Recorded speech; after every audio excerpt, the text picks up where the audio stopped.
Welcome back everybody to another trading week, another market review video from TradeHunt FX as we look to give you a few hints and a few tips for what to look out for the coming week, 2 weeks of trading. So I'm going to start off this week with having a look at the DXY. So the DXY is the strength of the US dollar against a basket of 7 other currencies.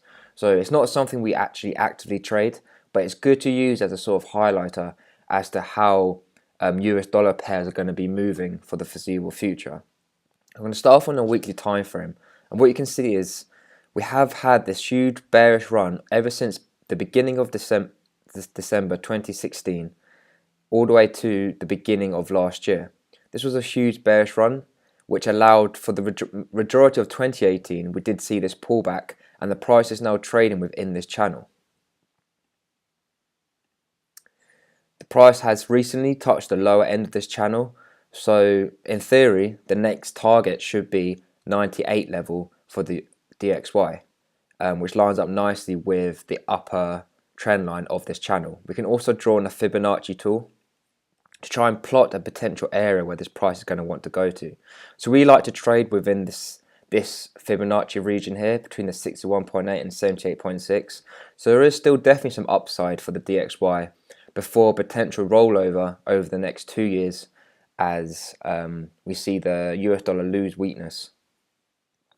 We can then jump down into a daily time frame here, and we can see why our bullish bias is remaining. We have broken out of this counter trend line last week, with the moving averages now crossed over to the upside. So as long as the price can stay above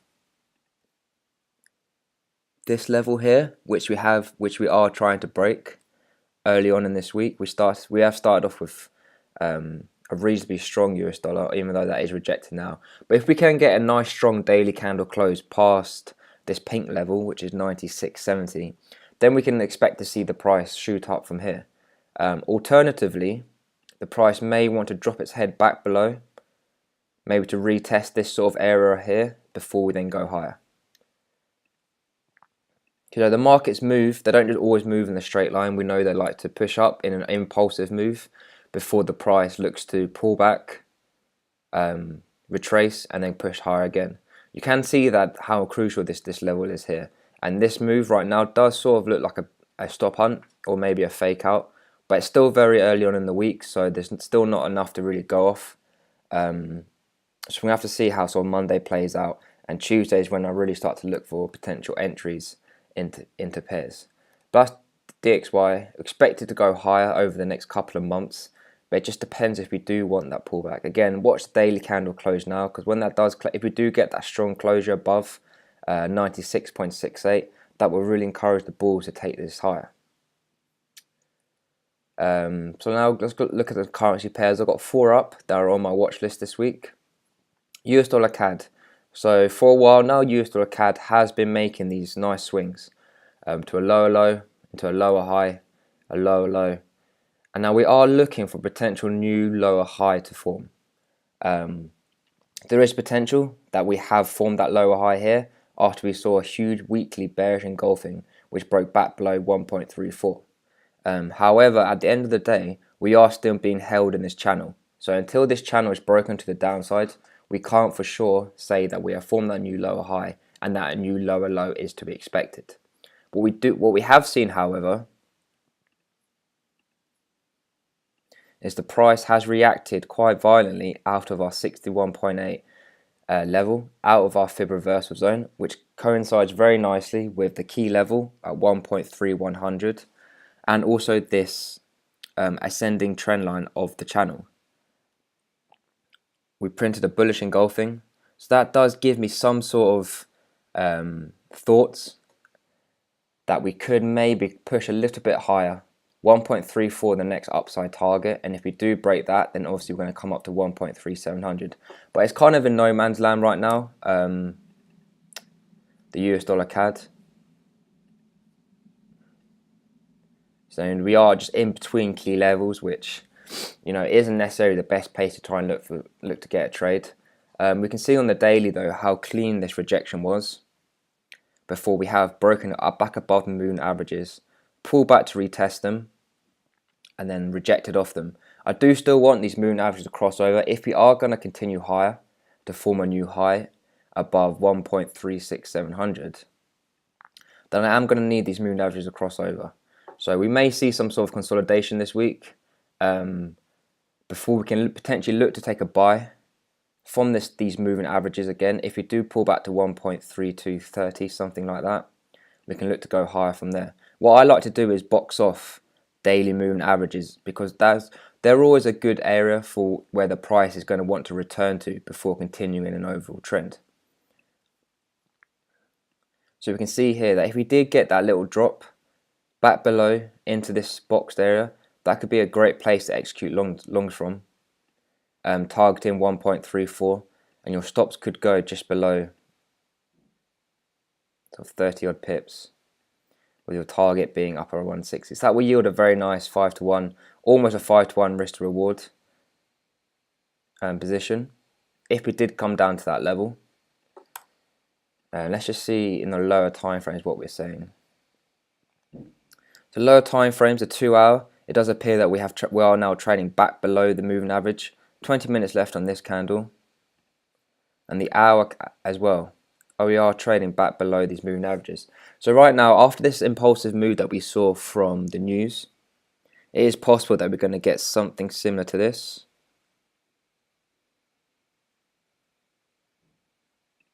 where we're seeing an A, where we're currently entering a corrector structure. So we see an A, B, C, D down to here. Then we can look to maybe go long from this level and then target 1.34. But we'll have to see how the price pays out. It may certainly take off from here, because obviously we can see that we are quite heavily bullish over the last week. Was a very bullish week for this pair. We did get a pullback here. We failed to take out this low, so that could be considered a new higher low, with a new higher high due to be formed. So we may not actually get this pullback that we want here. So if we don't get that pullback, the alternative entry would be to wait for a 4-hour or 2-hour candle close back above this pink line. That would tell us that the retracement is over, we've broken the structure, and that the pair is likely to head back up to 1.3 from there. So US dollar CAD is definitely something to keep in your watch list as we go forward. Now Euro JPY. So there's a lot of discussion amongst the JPY pairs as to whether this retracement is over, or whether this was simply just a release of pressure and the price is now going to look to continue higher. What we can see, however, is that we have been forming again these large swings. Lows into lower high, bound down into a massive new low, and the price has since been pulling back slowly. Now, how we use the moving averages in the Trade on FX mentorship group is we like to see these breakouts before we see the price pull back and retest them. So we have actually seen that on the euro. We're still crossed to the downside, we're still pointing to the downside, and we did form this huge bearish engulfing candle off a moving average last week. So that can't really be ignored. But again, similar to US dollar CAD, we are kind of floating in no man's land. What we can do is, if that weekly candle was sort of an indication that we are about to continue lower, also on the daily we can see that the price formed this new high, came back down, broke out of the counter trend line, and is now currently retesting it. So for me, there isn't really a trade yet. If we are likely looking to sell this pair, I would personally like to wait for a break of the 124 level to then sell down to 122. However, any sort of buys could be initiated if we do get a break back above these moving averages, back up to 1.26. But in looking at this objectively and sort of taking a step back, is we are just simply ranging between 126 and 124. So now it depends what kind of trader you are. If we did get that push up into retest the moving average and then we got the rejection, we can then drop down into a smaller time frame to potentially find an entry. We can see that we are struggling at the moving averages right now. One thing, however, I do like to point out is that we technically have broken this low here. So the theory behind this is when you break a low, what we're looking to do, what the price is looking to do is to take out a lot of stops here. So a lot of people who were buying this pair all the way through this drop, because they see simple structure here indicating a bullish structure, what they do is they put, or the majority of retail traders, what they do is they put their stop loss just below the previous low. So it would have been a lot of stop losses here of people going long, and obviously the price is attracted to retail traders' stop losses. So we've hit their stop losses, and now we can potentially work our way up higher. So that's why I'm holding off from the sells just yet until 124 is broken. When 124 is broken, that's 100% the confirmation that the bears are going to be in control, and I do expect a fast move down for 122. However, if this is to be believed and the stop losses have been taken here, then we can potentially look for this move back up into a fib reversal zone here, and then we can see how the price reacts here. So that would obviously give us a very nice risk to reward sell trade if we did want to take that risk there, or alternatively we would wait for a break back above 125.500, and that would again give me that confirmation that we are going to go higher and that we should look to start buying. However, the risk for me is just buying in between ranges. For me, it just isn't my type of trading. You could get some nice rewards from doing so, but again, it just comes down to what sort of trader you are. Do you like having risk on the table? I'm quite a risk-off trader, so I don't necessarily like to be in a lot of positions. So I wait for those nice swing points, which would be a break of 124, would take us lower. Or I like those positions where it gives us a fantastic risk to reward. So obviously a sell from this point. Now you could have a very tight stop of 20 pips for a reward of 160. So an 8-to-1 risk to reward trade, you can't really turn your nose up at that if that does come our way. We can then also see that may form a sort of head and shoulders pattern almost, because we've got 1 point here, the head, and if we did pull up there we have the shoulder. But for me right now, I'm going to stay flat on this pair until we see a confirmation of whether we pull all the way up to give us a great risk to reward trade, or if we were to break the 124 level. But again, something definitely to keep on your watch list for the week ahead. Now, GBP AUD. It's providing quite contradictory signals, really. Let's take a step back and see how sort of the price has really melted. Over we had Brexit, but since Brexit has happened, we hit the Brexit lows around 1.6. The price has been steadily retracing, forming these nice swing points. We can zoom in, and we can see the most recent price action here. And what we can see is, again, those lows were taken out here, so the stops were all taken, and the price broke back above 1.750, tried to break back below, pull back up. Remember, this on the weekly, so all these candlesticks do hold quite a lot of power. Then since then, we have had quite a lot of strong green candles. Strong green candle there, strong green candle. There was the thought that we were going to reverse from here, but we never managed to maintain below 1.7750. And the price since has just been pushing up, pulling back, rejecting off the moving averages and pushing higher. Same thing we saw last week. We had the attempt to break below 1.800, didn't get it, and we managed to close back above the moving averages, although we are still below a key weekly level. But for me, the one thing I think we just need to focus on is these swing points here. Not only are we constantly rejecting off the 61.8 level,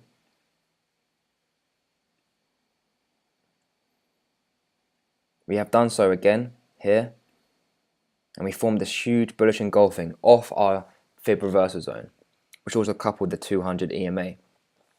So for me, I do expect this to continue to go higher. I did want a pullback to these daily moving averages based off what we saw on Friday.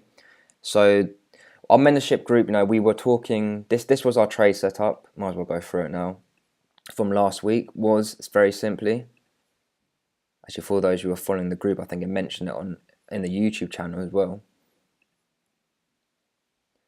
But the setup was this from last week. So we had the reversal at the fib zone, we then had the breaker back above the moving averages, we had the crossover, and then we had the break of the counter trend line. So our thoughts were we wanted to break out, pull back before going higher.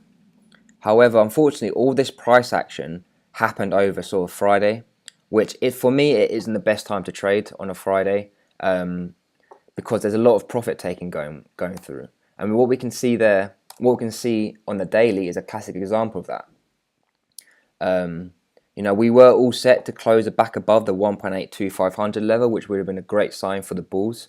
However, on late Friday, the last sort of 8 hours of trading did see a pullback from that level. Now, that pullback isn't necessarily meaning the bears are back in the market. That simply could have been because all the people who were long, maybe they were long from off this wick here or even from down here, they started to take off their positions. So when the buyers are taking off, so when buyers are taking their positions, that in theory means an increase in sellers in the market, because the buyer's liquidity is coming back into the market, and for the price to move, someone's going to have to take the other side of that trade. So that may be why we did see that pullback. And even though on the weekly and the daily, it may show signs that we're rejecting off the 1.8250 level, but in reality, the price has just meandered back, retested the back end, that counter trend line again, and then it does look like we may be continuing higher from here. So for us to enter long again, we are looking for a break of this level here. A solid 1 hour break back above 1.8250 could trigger us back into a long position. We can look to buy there on any retest before taking this thing a lot higher. So that's again something to watch out for in this week. Higher prices upon a break of 1.8250, and we can start buying all the way up to maybe 1.8500. Again, that's sort of 300 pips away from here. But it's definitely a possibility. We'll just have to be patient and wait and see how the price reacts. USD JPY. So again, similar to the other JPY pairs, we have just been forming this sort of elongated retracement phases. Now for me, I've been playing out this fib move here, where you can see how we had the second touch of the counter trend line fall very nicely into our fib reversal zone. This then sets our upside target at 1110.60, maybe even up to 111.00. The 4 hour chart, we can see the rejection there, and then we can see on this 4 hour chart how the price has simply broken out of this wedge pattern that the price has been in for a while. So as we pushed up, failed multiple taps of 1.10, and we had the huge breakout this morning.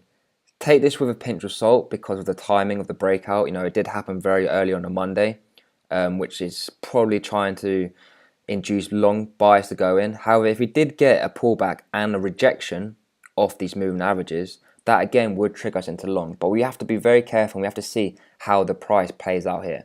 No point entering just yet. To get the best potential risk to reward, we really do want a pullback to the 110 level, and then we can look to maybe catch the last 60 pips of this move for a very tight stop loss. Could only be a 10 pip stop loss. So again, something to keep in mind as we go forward this week. Some nice setups coming through for sure. It's just important about how we play it. Wait for the breakouts, the retests, and then look to enter trades then and get the continuation. So I hope you all have a good trading week. Make sure if you have any questions, then you can contact me via my Instagram page at TradeHuntFX, and those questions will be answered, and we will try and point you in the right direction. And at the end of the day, just improve your trading should be your goal at the moment. Making money is always the secondary outcome of being consistent and creating good habits when trading. First, just focus on the pips. Work on your money management, your psychology first, and then the money will follow.